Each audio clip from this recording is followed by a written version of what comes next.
Episode 31 of Red versus Blue. My name is Mike Stark. And I'm Keith Curry. Okay, what a week. We had a horrible assassination attempt. We had a major convention. We had people still trying to get Biden out of office. Can you sum all of this craziness up for us, Keith? Mike, it may have been the most dramatic and significant week in politics, really, since the 1968 convention in Chicago. And, you know, we have talked before about the parallels to this election in 1968. Well, now we have another one with the assassination attempt. Trump surviving it, giving the fist in defiance, and then, moving on to the nominating convention. His legal situation got better. For a while, the effort on Biden was held off after the assassination, but by Wednesday, it was back in full measure. And the Republicans put on a convention. I've been to 5 Republican conventions. This was unlike those that I have attended. The party leadership, the former presidents, the former candidates for president were not in attendance. It was an entirely sort of new and different vibe, but it was a vibe that was working for a while. He had the Gold Star mothers who were very powerful. He had a mother whose son had died from fentanyl. He had everyday people talking about their economic conditions. For the most part, there were the crazies. Matt Gaetz had a chance to speak, so did Marjorie Taylor Greene, but they were out of prime time and didn't get a lot of exposure. Right. So it was a very well stage managed convention right up until the time that Donald Trump went up to give his speech, and he had the opportunity to redefine what people think about Donald Trump, to actually be the guy who's going to have this transforming experience of the near assassination attempt and say, just as Reagan did after he was shot, my life now belongs to God. My life is in service to God. And I'm going to move forward to move this country together. And for 30 minutes, that's exactly what he said. And then we got to minute 31. And we started into the typical Trump grievance speech. As David Axelrod called it, it was a grievance sandwich in a unity bun. And that just does not fit. And he went on. He had some incoherent rant about Venezuela. He went on to, mention Hannibal Lecter. He went on to show all the reasons why he is a person fundamentally without self-control, without any kind of filters, who is totally enhanced by the sound of his entire voice. Political conventions are designed to showcase the best of the party in the best of prime time. He finished his speech at 12 minutes after midnight on the East Coast, so he went way over that. It was a fundamentally boring speech, in addition to being incoherent, ranting, and reinforcing of all of the negative things about Donald Trump. Now, I think the Republicans will still get a bump out of the convention. Sure. I went back and looked at them. Romney got the biggest bump at 6 points, but Obama got a 4-point bump out of his own convention. So that sort of offset each other. The typical bump is about, 2 to 3 points. And I think Trump will probably get that for the week. But it was such a squandered and missed opportunity for him to simply shut the hell up and wave to the crowd and say, I'm here for the aspirations of the working class of America. Take the bow and be done with it. But he just could not contain himself. So do you think that he went off script at the 30-minute mark? He had some of that stuff was in his speech, but he was riffing most of it. And it was his greatest hits from the campaign. And he hasn't realized that when you're talking to people in a county fair in rural Pennsylvania, those are his people who follow him like Grateful Dead groupies from presentation to presentation. Sure. And that doesn't really get national exposure. When you've got a national crowd where the entire country and indeed the entire world is watching you, that's not the speech to give. And he just went right off script. He went right off the teleprompter. He went right off the schedule and was Trump unfiltered. Well, we'll see how that plays out. I understand the ratings for this were pretty low, but conventions, I think the ratings are going to get lower and lower every year because they really are kind of boring. Even if you're interested, they're kind of boring. Well, and of course, in the old days, all 3 networks did gavel to gavel coverage. Then they put it down to 2 hours. Now, if you want to see it gavel to gavel, you got to go to C-SPAN or someplace. Right. But I mean, look, Hulk Hogan. I mean, this is like the 80s called and they want their stars back. You had Hulk Hogan, you had Kid Rock. Now, I know you and I have different musical taste. I'll just say I didn't understand a damn word Kid Rock said, and I didn't want to understand it. And then some other guys I don't know from the wrestling world. And here's what I've determined. Donald Trump's campaign has decided that the path to victory is not suburban women. It is pimply-faced guys sitting on a couch in their parents' home who can't get a date or a job playing video games all day. Ouch. And that's who they targeted the entertainment for. Ouch. That's going to leave a mark. Well, what can I tell you? Okay, so now we move over to Biden, who it has not been a good week for him either. And it looks like, as of this recording, there's another big push to get him out. The positive COVID test was the only positive news Joe Biden had in the last 3 weeks. And the Trump assassination attempt froze those efforts last weekend.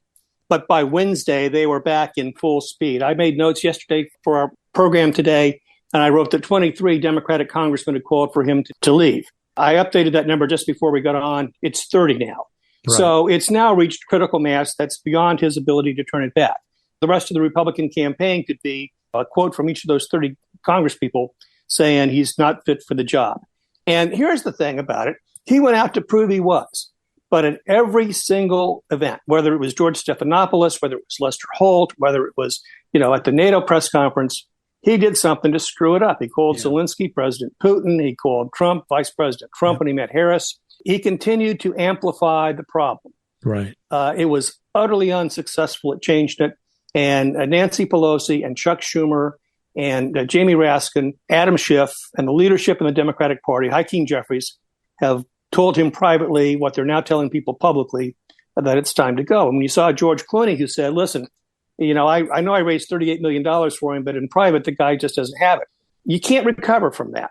No. And so the Democrats now have to figure out how to field a better ticket. Now, that is a great opportunity for them. I mean, they can change the entire dynamic for the race. They can become the focus of all of the media attention. They can have it off of Joe Biden's infirmities. And Joe Biden can be an older statesman who, leads by example and by personal sacrifice. We haven't got there yet. I think we will be there by the end of the weekend. But it is just a tragic situation for the Democrats and for politics in general. Yeah. And as we've talked about leading up to this, we both have said, this is an opportunity to shoot some adrenaline into the Democratic campaign by changing out the players a little bit. But the longer they wait, they're shooting up formaldehyde. Exactly. Okay. And the money is beginning to dry up. Biden had a huge financial advantage over Trump. That is pretty much evaporated. They've tried to run ads. Those ads have not been effective. Jeffrey Katzenberg more recently has told him, listen, the money from Hollywood is not coming in.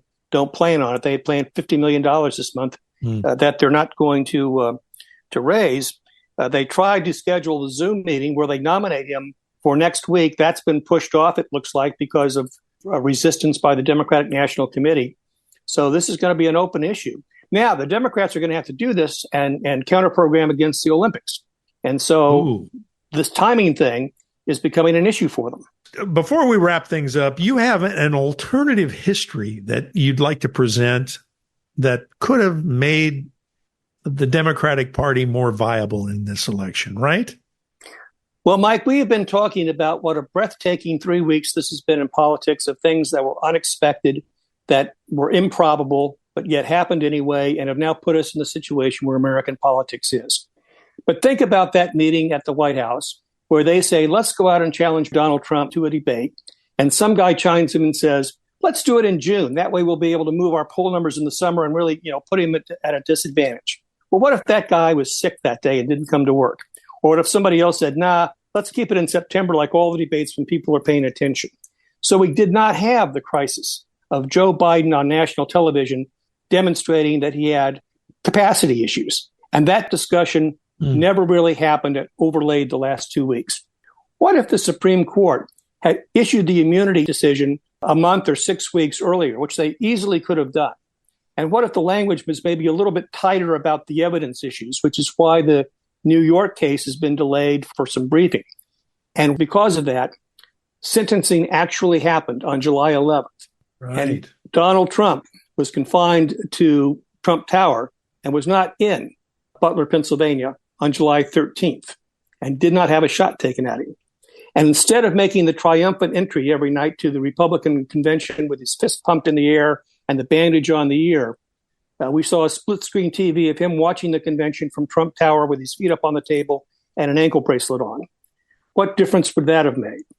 And what if instead of giving a speech that at least for 30 minutes was uplifting and understood that he owes his life to God, we had a more unhinged, a more angry, a more accusatory Donald Trump speaking via big screen TV to the convention hall from New York about how he is aggrieved because of his sentence and he's confined to Trump Tower.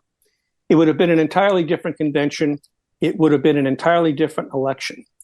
And it's just those little things that make the difference. And of course, you can go on. What if instead of Donald Trump accepting the nomination, it was Ron DeSantis or Nikki Haley? The Republican would be ahead by 20 points. And what if, of course, the bullet had found its mark and the Republicans were in a multi-ballot process trying to determine a nominee decided by Trump delegates for somebody not named Trump? Donald Trump Jr. could have emerged. We could have had God only knows what in that kind of a chaos. So it is the little things that make difference in history.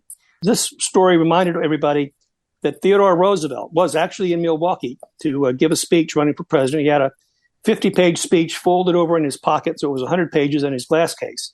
He was shot in the chest, but the bullet went through the speech and the glass case. It hit him. He was bleeding profusely, but he still got up and for 90 minutes gave the speech and then went to the doctor to be fixed. But it just shows you that if the speech had been in the other pocket, how different history could be. And that's the lesson of the last 3 weeks. That's a great scenario you just laid out there. The one thing, however, though, that you didn't touch on is if they delayed the debate and Joe Biden showed himself later in the campaign, then the Democrats would have really been in a pickle. Yes, they would. That's another adjunct to your alternative history there. History can go a lot of different directions. Absolutely. We say this every week. A lot can happen in the coming week. And still, a lot could happen in the coming week.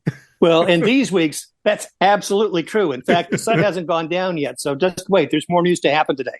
Absolutely. Another great episode, Keith. We got a lot to work with. There's no doubt about it. We try to keep it concise. We want to make it compact so that they can get it in a 15, 20-minute period and get out and enjoy the rest of their lives like we do. Please pass this along to someone else and let them know about the show. Subscribe. Like our Facebook page, all of the things that you do on social media if you're into social media. And we will be back again next week for another edition of Red versus Blue. Thanks, everybody. Take care.